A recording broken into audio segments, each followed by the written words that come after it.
Hello everyone, this is Zeeebo and welcome to this AFK Journey video. So for those of you guys who just chance upon this video because you're looking out for content for AFK Journey, welcome to the channel. For those of you guys who have been supporting me ever since I started releasing content videos for AFK Journey, I really appreciate it as well. So I'm Zeeebo. I've been playing AFK Journey for quite a while, ever since about 4 or 5 months back in the Pioneer testing server, and with AFK Journey global server closely upon us, right, on the 27th of March. We're going to release a whole slew of content on the channel with regards to beginner's guide, tier list, like a bunch of advanced guides, hero reviews, as well as in-depth analysis with regards to the different aspects of the game. So if you guys are interested in all those contents, if you guys like what you guys see today, do remember to drop a like and subscribe. Really appreciate it. And with that, let us begin today's video. Let's go.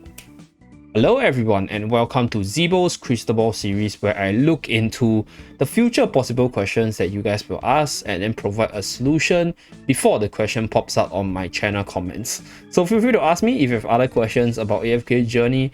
I'll gladly answer you guys, right? I'll pump out the contents as fast as possible based on obviously the demand, right? If there's a lot of people asking on certain topics, I will push out those contents first. And for today's Zeeebo Crystal Ball series, I'm going to cover the Journey's gifts.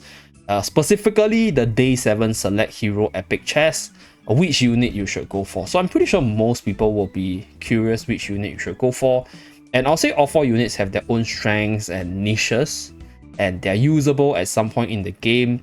But in today's video, I'm going to cover like the different caveats, the different TLDRs, the different things that you might want to know about the unit before you guys decide who you choose from this chest itself. I think it's quite precious being able to get a S level character here, especially some of the best units in the game. This chest is really good. So let's start with, I'll say, the least priority unit, which is Brutus. So Brutus is a Mauler warrior that does more of a tank job than a warrior job because he doesn't really do much damage. He does have debuff, he has taunt, but his main part of his kit is his invulnerability, which buys time for your team.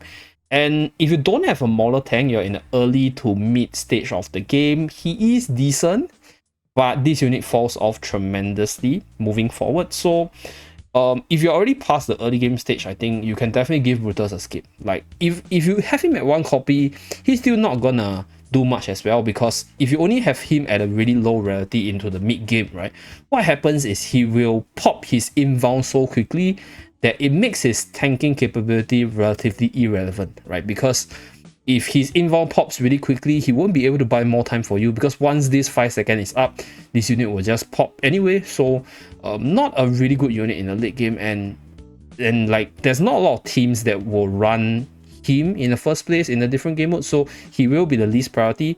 But if you like his lion design and you like to have a Mauler frontliner to tank up for the early mid stage of the game, you can definitely choose him, but he will be the least priority for me. Then we have Igor, the Graveborn warrior with 10 range. So the greatest, I'll say like the greatest strength for Igor, or the keyword for Igor, is annoyance.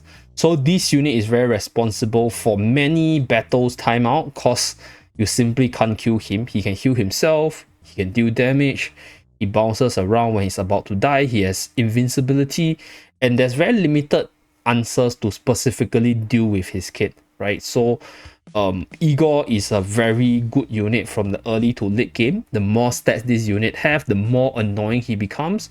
And on top of being annoying, I think the damage output of Igor is relatively decent as well.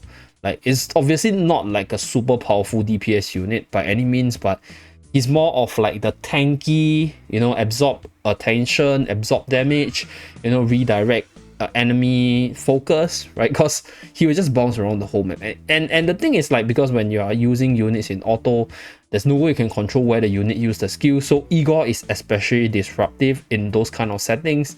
And if you want to build a Graveborn team in arena specifically, or battle drill, and you want a really annoying unit, Igor will serve you really well there. Then second one, we have third one, we have Rowan. So Rowan is one of my favorite unit in the game, being a light barrier support that is able to generate energy for your whole team, right? Best case scenario, 4 units get the ultimate buff, so that their whole energy bar fills up really quickly. At the same time, being able to heal massive HP numbers, because his potion is percentage based, while providing a buff for the unit that drank his potion. This unit is quite a powerful support. Like, people don't use him a lot. I personally think that Rowan is super underrated even in the late game. I have a build with Rowan inside and he's really powerful there, but I'll keep it to the late game portion in Arena to talk more about it. But Rowan is actually really underrated in most cases. But the thing about Rowan is that if you're just using him purely from a PvE perspective, you don't need that many duplicate copies of him. And if you started off with Rowan from the first 30 row and you are getting Rowan dupes to a certain degree, you can choose other units from this chest, because Rowan functions really well even without the Supreme Class skill. Obviously, being able to unlock his higher tier gives him more stats, so he survives better. But the thing about Rowan is that his ability does not scale with stats. His ultimate has a fixed point, right? So it doesn't scale off his attack percentage. His potion has a fixed percentage, has a fixed number. It is a very big number of his attack, yes. So this is something that scales off his stats. But if you take a look at his other skill, this one is not that important because it converts into potion once you unlock the EX skill. And then over here, doesn't scale with stats as well. So if you look at how this this unit works, right?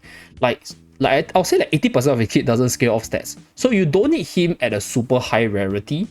Like you don't need him as Supreme that early in the game for you to push contents. So if you want a unit that scales with stats, the other 3 units are better than him. So that's the situation where I say you don't need too many copies of him.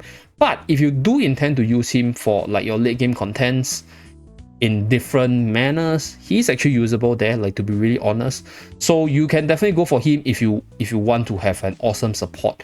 But out of these 4 units, the units that I will strongly recommend, or like specifically the unit of choice for me, would be Iron. So let me talk about why. Because Iron is one of the 0 to hero unit. His ability scales once he gets his EX weapon, right? Where his first ultimate casting is free. You guys know what his ultimate does? His ultimate is a tornado, where he squeezes all the enemy that is clumped up together, even clumped up together. So there's a lot of synergy you can perform with this unit, and you really want to get as many duplicates of him as possible, as fast as possible, because he's really that powerful in Arena. Like, there's just so many people running him. Like, his ability to just clump up everything together is invaluable. And the rest of his kit, when you combine that with this ultimate or this EX weapon, is just incredible. So he is probably the strongest unit late game in the pool. Some can argue that maybe Igor is as strong in terms of individual power level, but Iron, I'll say, is an enabler for a lot of things. And you don't actually get him from the shop. So if you take a look at these 4 units, right? Rowan, Igor, as well as Brutus, you can actually get them from the Arena store in the first place. So if you really want them, you don't actually need to pick them from the store. So this leaves you with the last unit, which is Iron. So I don't know why they included the 3 of them. I feel that, I mean, previously this reward was just simply Iron. But nonetheless, out of these 4 units, Iron will be the highest priority. But then again, I also offered my other insights for the previous 3 units. So if you feel that you don't need Iron, or you just don't like how handsome he looks, then you want to go for other units, feel free to make your own choice. But yeah, that's it. That's it for Zeeebo's Crystal Ball for the Journey's Gift Day 7 reward. Thank you very much for tuning in. Do remember to like, subscribe to see more, and I'll see you guys again in my next video. Bye guys.